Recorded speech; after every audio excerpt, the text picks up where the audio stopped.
ข้าพเจ้ามีความหวังได้มีความหวังแต่ต้องอธิบายให้คนลาวในประเทศต้องอธิบายคนลาวนอกประเทศทุกคนในสหรัฐอเมริกาต้องตื่นตัวสนับสนุนการเคลื่อนไหวรวมตัวกันเรียกร้องเสรีภาพและประชาธิปไตยถ้าอเมริกาบ่ต้องการคนลาวอยู่ในอเมริกาถ้าประเทศลาวเป็นประชาธิปไตยเฮาจะเมื่ออยู่เมืองลาวเห็นบ่อเมริกาก็จะบ่ต้องมีคนมารบกวนอาจจะไปเฮ็ดแม่ให้ลาวเป็นประชาธิปไตยค่อยสิเมื่อคนลาวสิเมื่ออยู่พุ่นนี่ดังนั้นแล้วคนลาวอเมริกาต้องเคลื่อนไหวทางการเมืองบอกให้อเมริกาฮู้ทุกเวลาฮู้ทุกยามว่า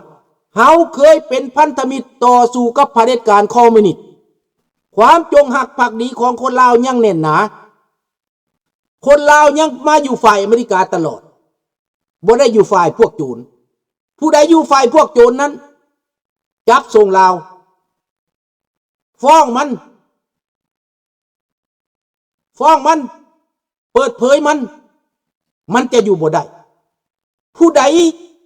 เอากาวงเดือนกาเกี่ยวขึ้นมาด่ามันประณามมันเปิดเผยมันสบายดีพลัสนี่ดังนั้นแหละในเมื่อว่าพวกเขาฮู้จักแล้วในอเมริกาว่าพวกมันเคลื่อนไหวผิดกฎหมายเขาก็จัดการมันได้ดิเขาจัดการมันได้มันเริ่มแล้วสั่นคลอนแล้วในปัจจุบันนี้แม้แต่ประเทศจีนก็สั่นคลอนรัสเซียก็สั่นคลอนบ่มีผู้ใดบ่สั่นคลอนในโลกนี้แต่ว่าถ้าเป็นประชาธิปไตยแล้วมันคงแน่นปึกพี่น้องแน่นปึก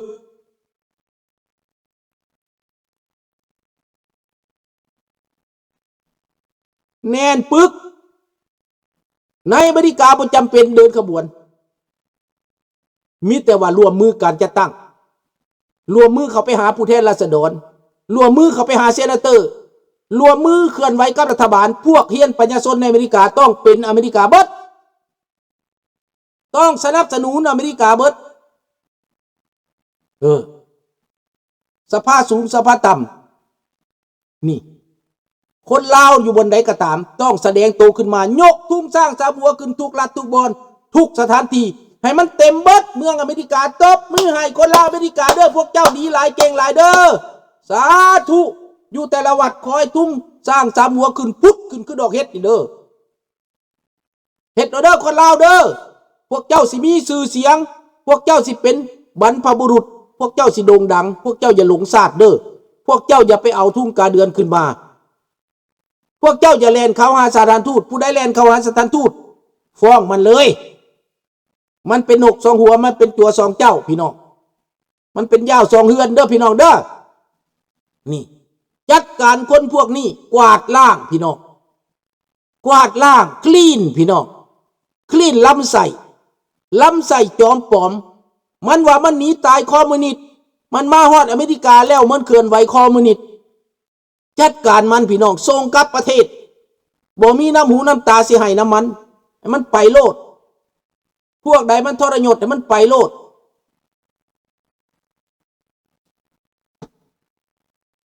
นี่แหละพี่น้องอยู่ไสก็ตามถ้าเฮาสามัคคีกันนะเฮาจะอยู่ได้เฮาจะอยู่รอด เฮาจะเข้มแข็งเฮาจะได้รับประโยชน์อันสูงสุดอย่าให้เขามาบ้อนใส่แม่พวกบ้อนใส่มันน่าอายไปเองดอกน่าอายไปเองมันเดินผิดมันผ่านเข้ามาอเมริกาเรื่อง MOI พี่น้องจื่อบ่ Immigration เขาจะถาม5ข้อ6ข้อหรือ9ข้อถามว่าเป็นอย่างเจ้าจังมาอเมริกาเป็นอย่างเจ้าจะเป็นอพยพทุกคนก็สิบอกว่าค่อยบ่มักลัทธิคอมมิวนิสต์ถ้าเดี๋ยวนี้มันปีนไปมักคอมมิวนิสต์แปลว่ามันทรยศจบท่านเดือนจบต้องพักกันขนขวายอย่างนักอย่าสินอนทับซิดอยู่ ต้องเว้าต้องร่วมมือต้องพร้อมกันคันเขาถามว่าเฮาบ่มีการจัดตั้งบอกเฮามีเจ้าอยากขึ้นกับไผเจ้าอยากร่วมมือกับไผเจ้าอยากเป็นเองก็ร่วมมือกันมานี่เตะบางตัวให้มันแตกโลดบางตัวลาวแดงหั่นอย่าให้มันมาเฮาต้องร่วมมือกันปราบปรามพวกนี้เปิดเผยพวกนี้บักใด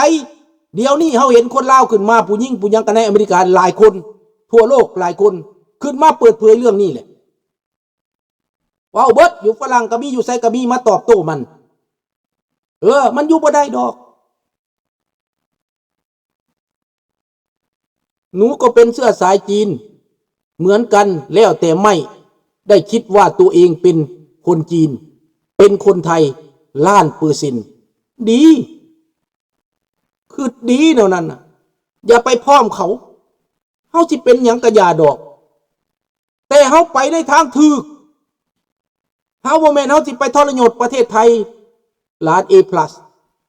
เฮาเป็นจีนเป็นลาวเป็นหยังก็ได้นะ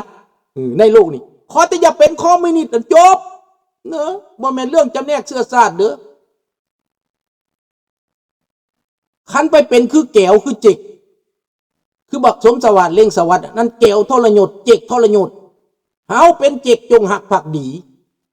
เฮาเป็นแก้วจงหักภักดีก็เป็นกูดแก้วได้เป็นโต๊ดหลำแก้วได้ขอบใจน้องจันทวีเด้อให้กาแฟมาจะได้มีกำลังใจเพิ่มขึ้นพี่น้องจะได้มีเหือแห้งเพิ่มขึ้นขอบใจขอน้องจงมีแต่ความสุขความเจริญเจ็บอย่าได้ใครอย่ามีเด้อน้องเด้อให้โชคให้ลาภให้ร่ำให้รวยอยู่ดีมีแห้งขอบใจหลายๆบ๊ายบาย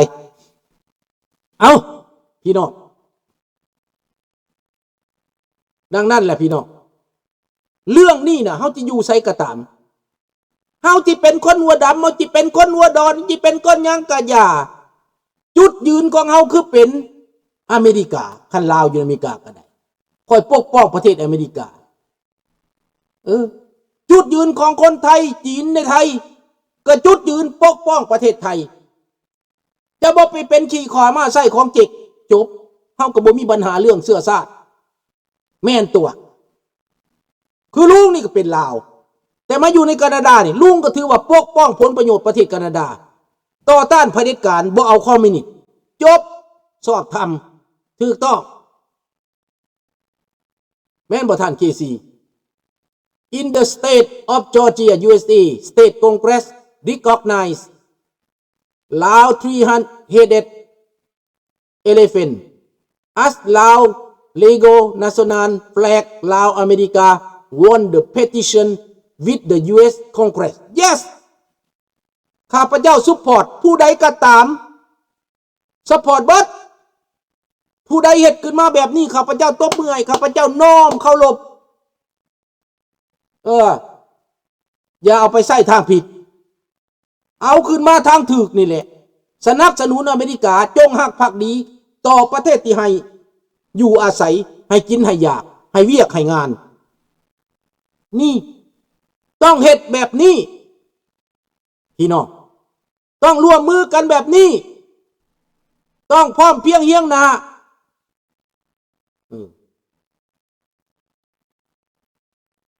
เนาะเอาซ้ำนี่แหละพี่น้องมื้อนี้นะได้ยินว่าอีเวียงทองเป็นแม่เลงกับพวกแขกดำมันสิเป็นเบิดนั่นแล้วอีเวียงทองมันหอยแห้งมันจำเป็นลุงผัวมันทิ่มผัวมันเจ้าแขวงหลวงพระบางทิ่มแล้วปะกันแล้วมันหอยแห้งมันก็เป็นอย่างนั้นแหละจำเป็นแล้วพอได้แก้ไขแก้คัด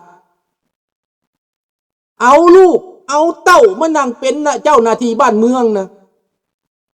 แม่แนวบอกคนมาเบิดโคตรเบิดตระกูลมาเป็นเจ้าเป็นนายเจ้าเป็นไผเจ้าคนลาวเขามีเจ้าของอยู่ประเทศลาวนะเจ้าของมันเป็นคนลาวเจ้าน่ะต้องเบิ่งเขาแน่เจ้าต้องอายเขาแน่เจ้าของแผ่นดินหั่นน่ะอันนี้มาลินผักลินพวกแล้วมาปุ้นซาดขายซาดคือคู่มือนี่เห็นบ่ขายซาดกินมันก็เดือดร้อนเลยเนาะขอบอกขอบใจหลายๆพบกันใหม่ในมื้ออื่นราตรีสวัสดิ์ Good night Thank you very much Merci beaucoup see you tomorrow